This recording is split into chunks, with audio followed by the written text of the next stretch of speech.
I am Sergio Ramos. It's the morning after the 2018 Champions League final.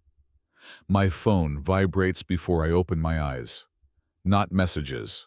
Headlines. Ramos injures Salah. Dirty tactics decide final. Karius concussion after clash. My name is no longer just a captain's name. It's evidence. The clip is everywhere. I've already seen it 100 times. My arm locked with Mohamed Salah's. The fall. His shoulder. Him walking off before halftime. Liverpool losing their star in the biggest match of the year. They slow it down. Zoom in. Freeze the frame like it's a crime scene. Then Karius. The collision. The elbow. Later, 2 mistakes. A diagnosed concussion. The narrative writes itself without me. In England, I'm a villain. In Egypt, I'm unforgivable. On Spanish radio, I'm a warrior. I don't correct any of it. I arrive at training. Security is tighter. Not for protection, for management. The club doesn't say much. Focus on football. Let the noise pass. Statements drafted carefully. Words measured like medication.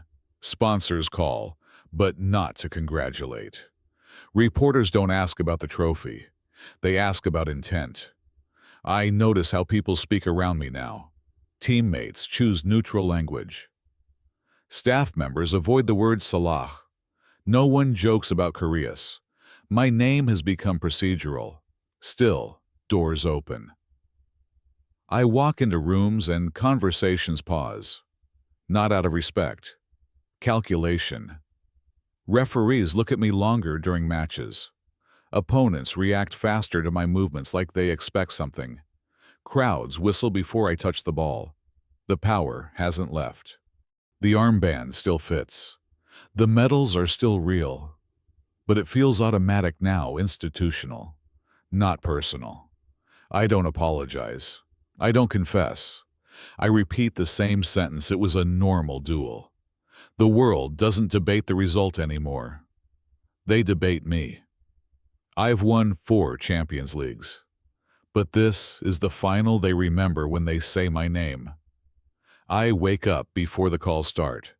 They've already sent the schedule. Media blackout. No unscripted interviews. No social posts without approval. No mention of Salah. No mention of Karius. No adjectives that imply force. I read it twice. Then I ignore the first instruction. At breakfast, I open Instagram. I post a photo from the final. Me lifting the trophy.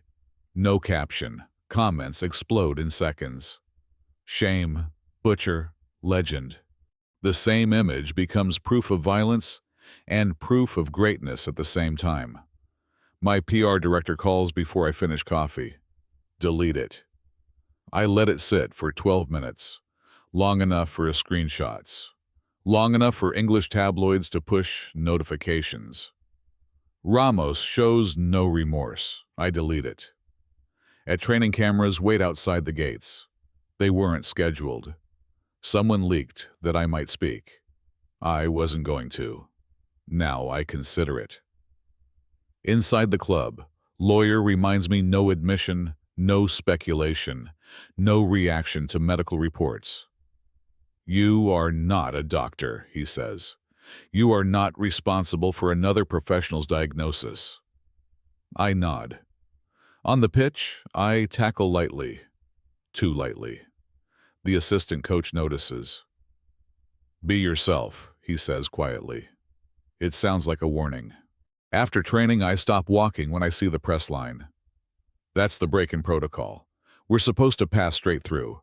Microphones rise like weapons. Did you intend to injure Salah? Do you regret the collision with Karius? I don't apologize. I don't defend. I played a final, I say. Nothing more. By the time I reach my car, the quote is already rewritten online. Ramos refuses remorse. Ramos minimizes incident. Truth shrinks into headline format. In the afternoon, A sponsor schedules a private alignment call. They don't mention contracts directly.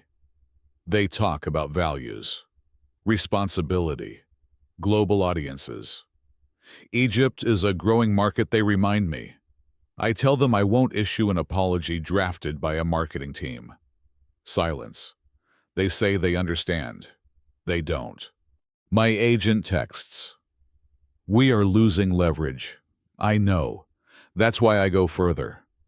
I approve an interview request from a Spanish radio station known for aggressive hosts. My team advises against live broadcasts. Too unpredictable. Too many traps. I accept anyway. On air, they ask if I feel hated. I don't feel anything different, I say. Clips circulate within minutes. In England, it becomes arrogance. In Spain, defiance.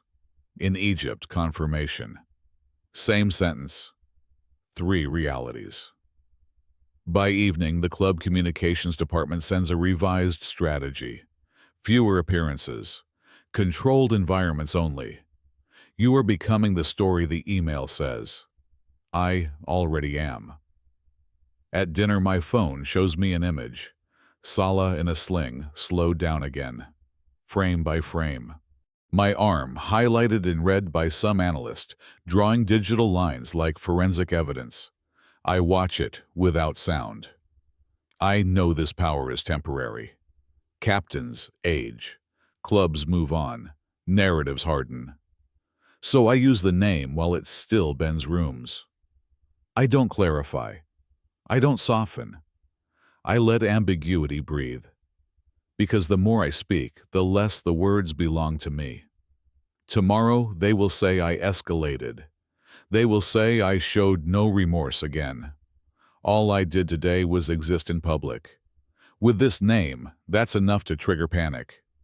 It's quiet now. Too quiet for someone who just won another Champions League. I sit in the dark with the television on mute.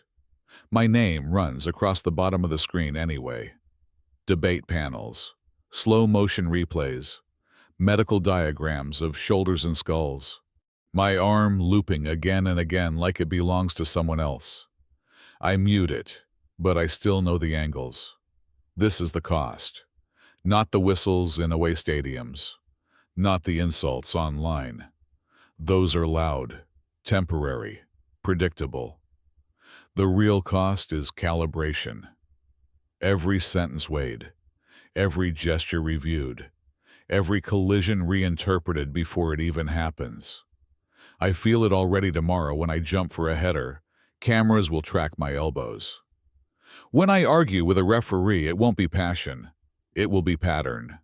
Fame used to feel like expansion, access, authority. A captain's voice carrying weight. Now it feels like surveillance. I can enter any room in football, boardrooms, press rooms, locker rooms, but I cannot enter them casually. My presence edits the atmosphere. People brace. They record. They anticipate damage. That's the difference. I still have power, contracts, trophies, influence. But I don't have neutrality. Neutrality is for players whose names don't trend. Tonight I scroll without reacting. Messages from teammates telling me to ignore the noise. Messages from friends, forwarding threats from strangers. My family asking if I'm okay, in careful language that avoids specifics. No one says Salah's name to me directly anymore. It hangs there anyway. I think about how quickly a reputation hardens. 90 minutes. One fall.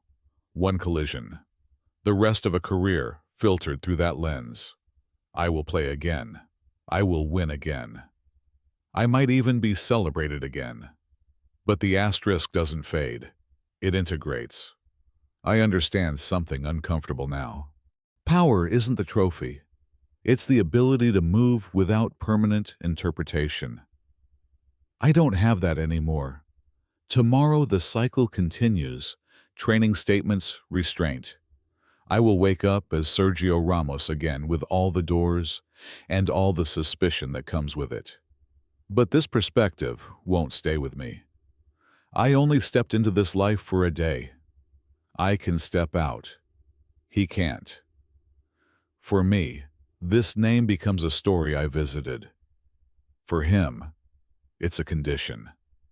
And as the screen keeps replaying that moment in slow motion, I realize how uneven this exchange is, how temporary borrowed power feels, and how permanent its consequences are for the person who owns it. Tomorrow, I return to anonymity. He returns to the headline.